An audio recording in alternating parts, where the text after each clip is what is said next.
Dagang tapang. Well, tarong na yan ko ano?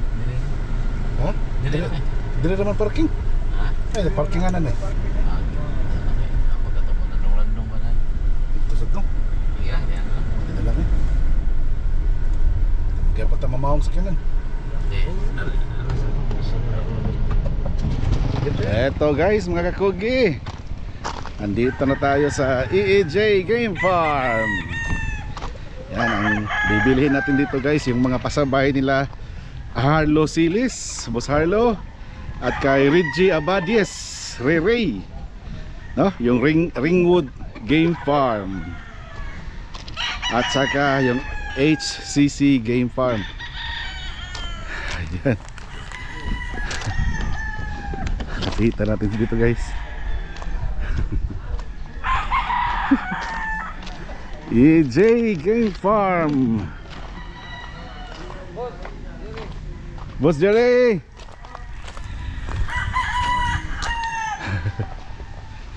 Boss.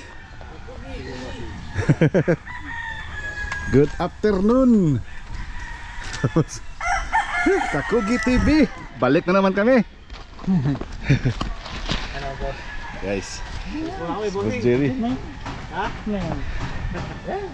kuha kami ng ano, bili kami ng 3 Golden Boy na pulit at isang Gilmore na pulit.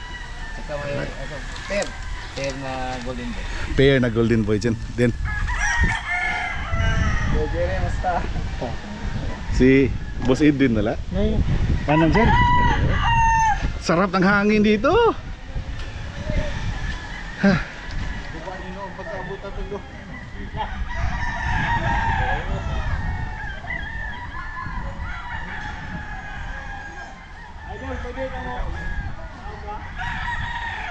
Oh, pwede ra.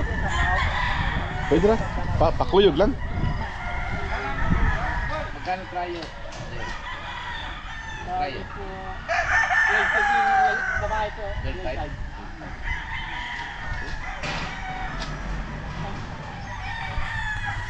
Yan si Antip mamili.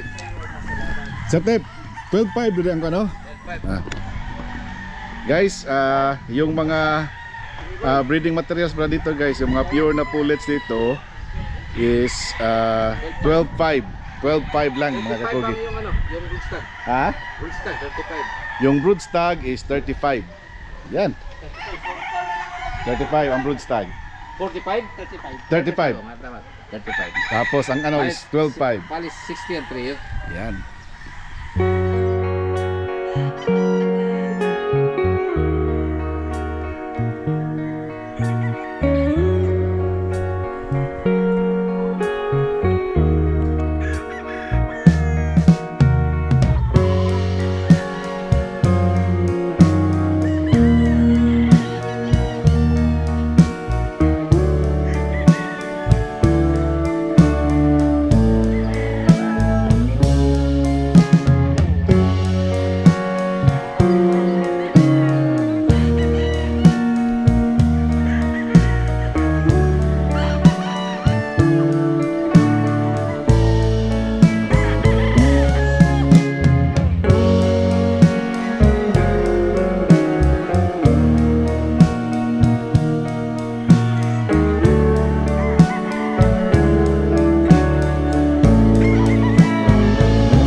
Supposedly mga kakugi, sa red sana tayo kukuha, pero wala, talagang nagkaubusan doon sa red game farm ba. Kaya dito na lang. Kasing ganda na lang naman ng mga manok ng red saka EEJ. Tapos dito guys, yung pulit dito na pang material is 12.5 lang dito sa EEJ, 12.5 per head. So ito nakuha natin para kay Regia Valdez sa Ringwood Game Farm, ha? Tsaka kay Boss Harlo Silis. Yan. Dalawang golden boy na pulit kay Boss Harlo Silis, at kay Regia Valdez naman isang golden boy at saka isang Gilmore na pulit. Yun. So, completely. Bukas na naman.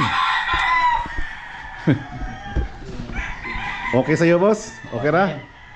Okay na? Sa taga-tagom din na. Oh, taga-Tagum, Davao City. Bigyan ako sa taga-tagom. Tagum City. Tagum City. Tagum City, Davao.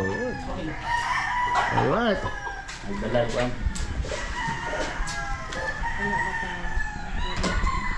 tubig. Si Boss Nicole din kumuha. Mga kakugi. Yun. Boss Jer. Shopping lang. Thank you Boss Jera. Thank you talaga, ha. Thank you. Yan si Boss Jerry sa AEJ, siya si J. Si Boss Jerry. Siya ang palaging nandito sa farm guys ng AEJ pag pupunta kayo dito. Dito lang sa Suplang. Sa Suplang, Batangas. Suplang, Tanawan City, Batangas. Yan. Yan guys. Tapos na kami dito sa EEJ. Pahinga muna. Bukas ulit. Alright. Guys, daan na kami dito. Makasnack na ng barbecue. Sa to, may bypass road to.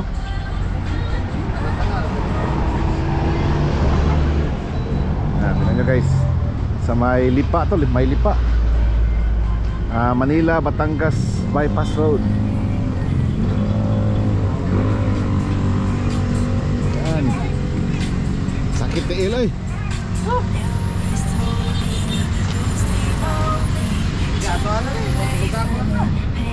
Idungan na ng taran sa tet. O sa mani kaon na kaon sud? Be, sama to. Magkano to? 15 po.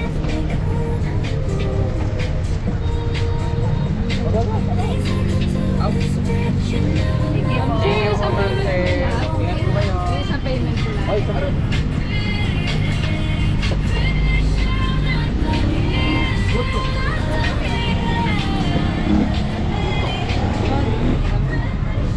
Ano yan? Guto? Wala po din yung naman. Guto Batangas.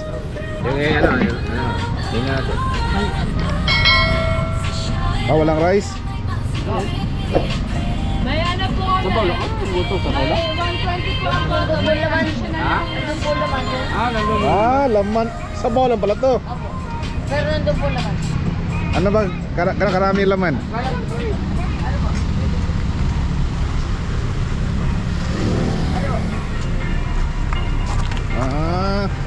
Puro laman loob po ng baka. Yun pala yan. Mga laman loob.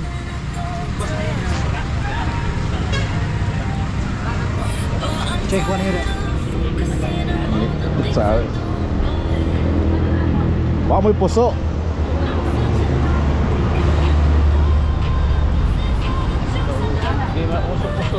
Lagi.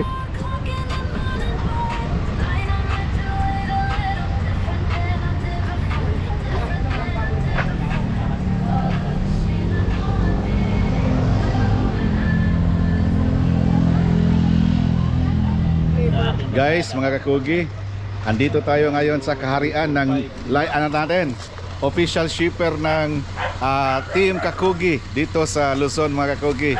Si Boss Dimac, Doki. Magandang araw. Magandang araw po mga ka-excellence yan. Salamat po sa tiwala nyo sa DMAX Shipping at we will rest assured na itong mga manok na pinagkakatiwala nyo sa atin sigurado makakarating ng maayos sa kanya-kanyang destination. Ayun. Thank you kay Doki ha. So ito, tingnan nyo guys oh.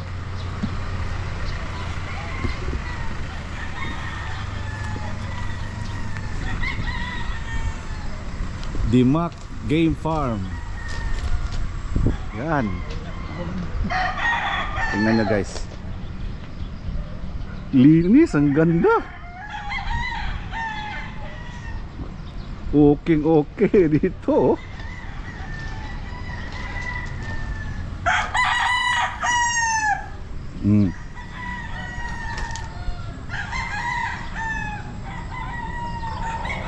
Ayan oh.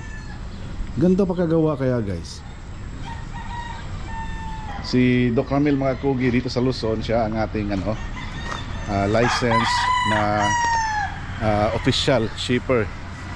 Pag sa Farm Cebu naman, yung sa akin si Kyle Itang. Cebu base naman 'yon. Tsaka meron din si Alfred Flores. Yun. Kanya-kanyang bayad. Saktong pang gamit-gamit lang namin, pang participation lang sa mga invitation. Ang akin ay more on kanawayon ni RRZN. RRZN, Uboldo. RRZN, Richie, kay paring Richie. Richie Uboldo. So yun ang mga ano mo dito. Base pinaparami ko. Then may sweater pa din, hindi nawawalan. Yung dress mo doon. Ganun din po yan, RRZN din po yan. Ako. Tapos ilang heads ang nandito ngayon sa mo? Sa naka-cord? 120 lang po itong cord area ko, konti lang yan. 120? Puno to no? Puno po, hanggang doon sa likod. Breeding mo yan? Breeding ko lahat po, breeding ko lahat. So ngayon, mayroon ka pang mga hindi pa na-cord? Marami po, nandun pa sa mga square pens. Hardening pen. Hardening, kasi ang production ko po nasa 500 stags eh. Ang cord area ko lang mahigit 100, kaya kailangan. So nagbebenta ka? Opo, kailangan malabas din ng stags after. Magkano kaya, kung okay lang sa'yo Doki, magkano bang bintahan mo dito sa mga brood stags mo? Ang pagka po brood stags is 20, tapos pullets is 10. Pero pagka po yung 7. Wala yung naman mga po crosses kaming natin. minimum. Wala naman kaming minimum sa. Yung crosses mo, two-way lang? Opo, mga two-way. Brood stag na two-way cross. Halimbawa, mayroong two-way cross na brood stag quality. 10 po namin binigyan. 10. Yun. So ang nandito, affordable lang dito, affordable. mga RZN na kanawayon. Ayan, opo. Tsaka ano pa, yung mga sweaters din. Yung sweaters mo, saan galing yun, Doki? Yung pong mga na po yan, mix na 5K po yan, mga old lines. Mga old lines 5K. Matagal-tagal na sa akin. Yun, galing naman. Doon, ang aking maliit na ruweda. Sa likod. Likod po niya aming bahay. Tsaka balita ko, fabricate ka rin dito ng mga cages? Ay, mayroon din po. Ito. Ito na yan. Tingnan natin guys, pasyal tayo ni Doki. Nako, pasensya na kayo guys ha, kung madilim-dilim konti. Alas 6 na kasi. Ito pala. Ayun. Mga galvanized cages. Galvanized cages. Yung ano mo, 3x4 to? 3x3. 3x3 po yan.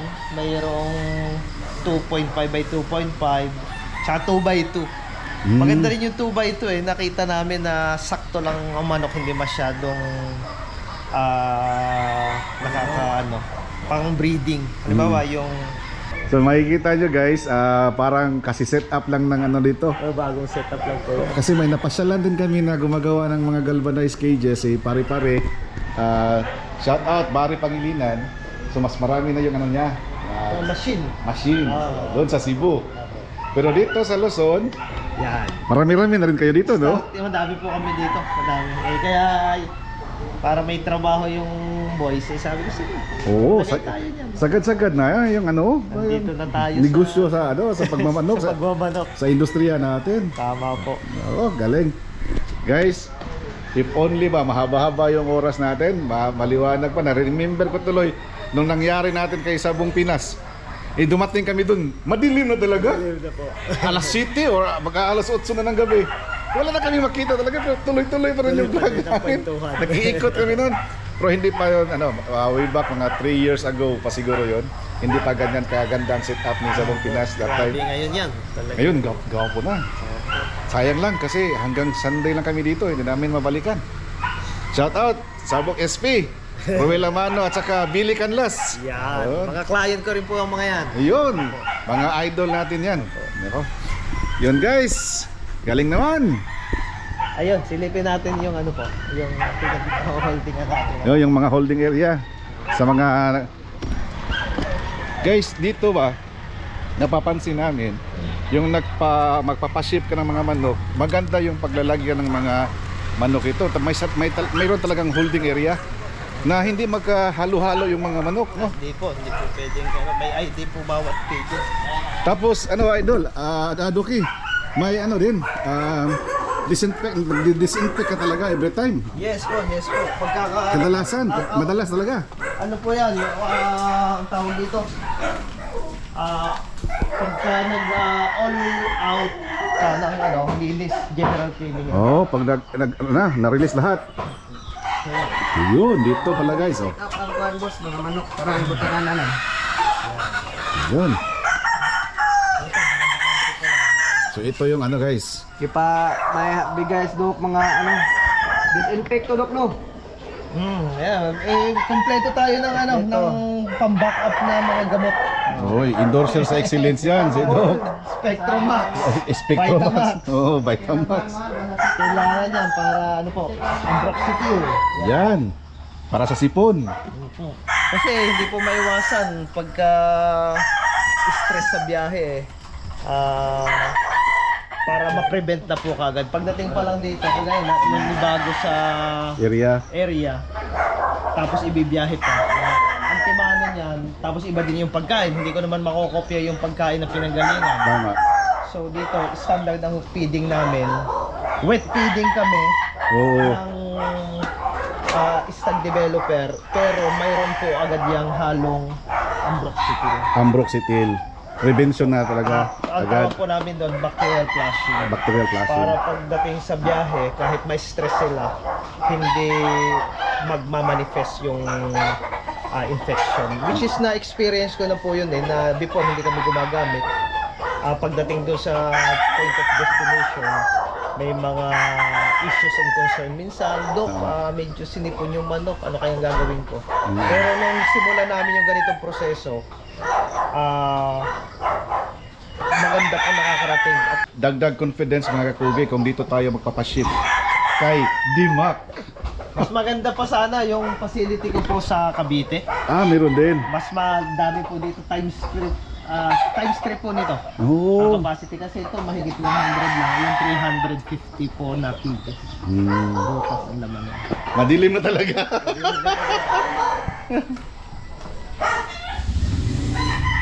Nagamit ko na yung pinaka-apple mga sugot. Late sugod. Katmon. Nandun ka pa sa katmon, no? Ayun. Safe na safe yung mga alaga natin dito guys kay Doc.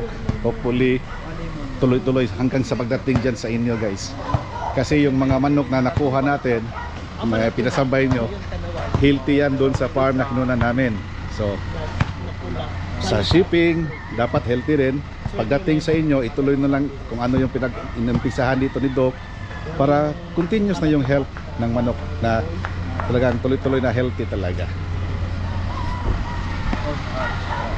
So Doc, alis na muna kami. Ay, sige po. Salamat po.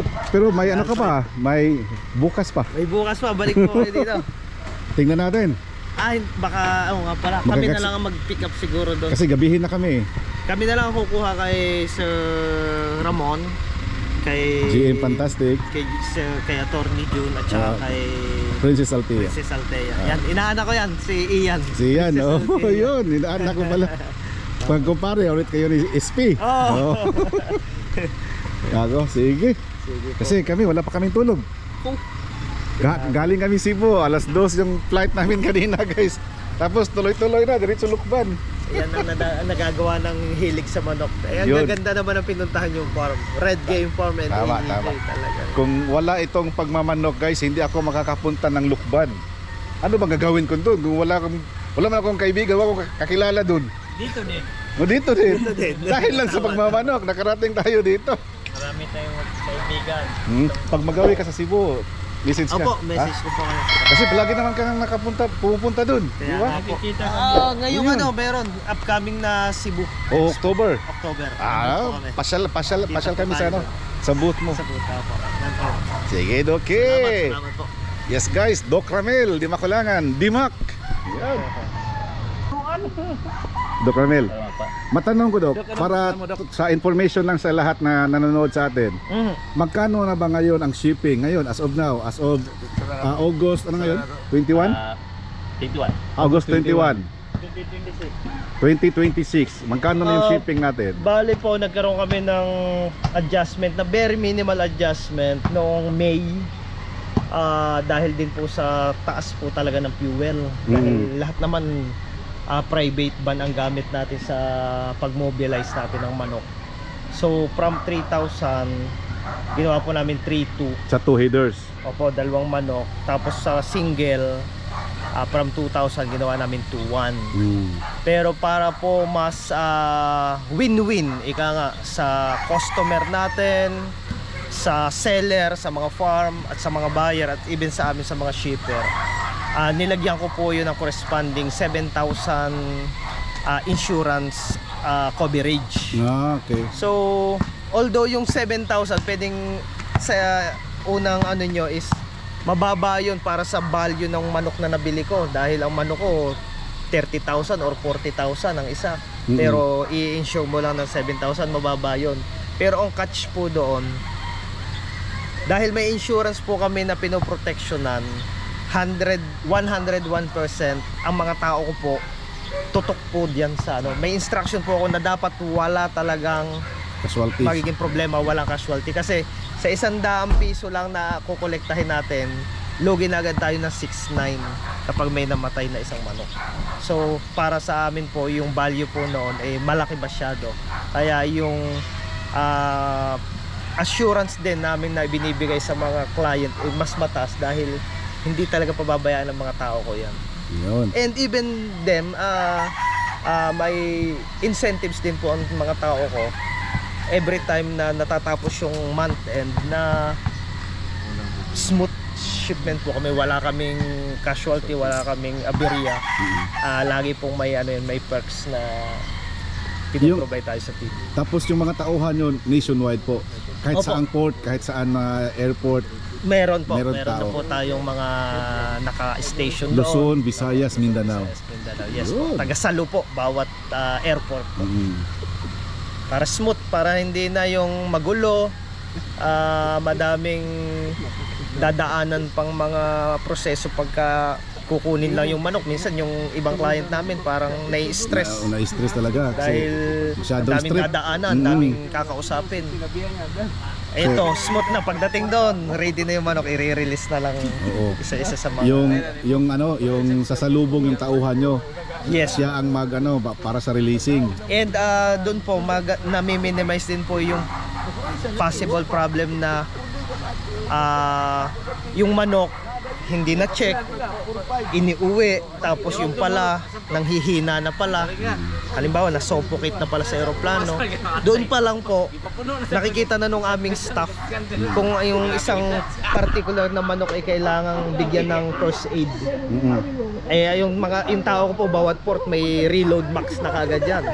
Pag nakita niya yung manok na medyo parang nang hihina dahil nga napagod sa biyahe, Bigyan bago na. i-release po yon, 7 drops na agad ng reload yun. So pagdating sa farm, kahit pa paano, nabigyan na ng first aid yung manok. Ay kung may biyahe pa yung ating client ng 2 hours to 3 hours from the airport, di ba?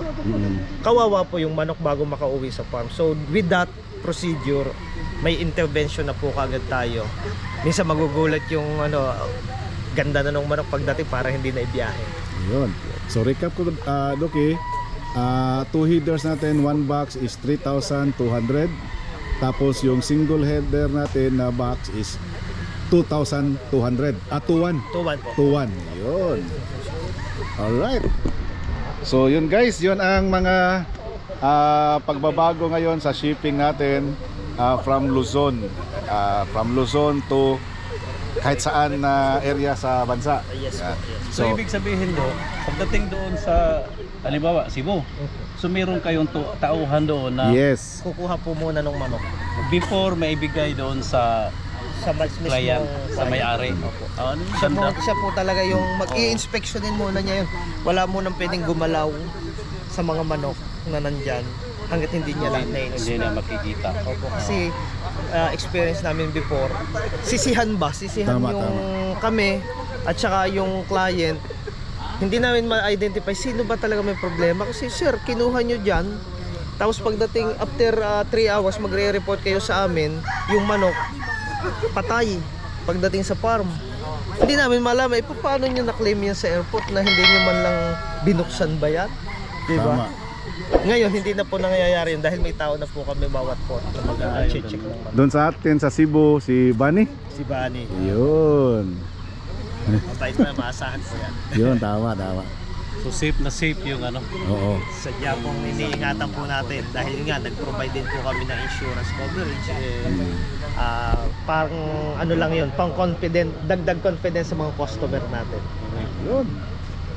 So, okay. Okay. Thank you, Doc. Thank you. Salamat. Salamat, salamat Thank you. po muli. Salamat, Doc. Salamat.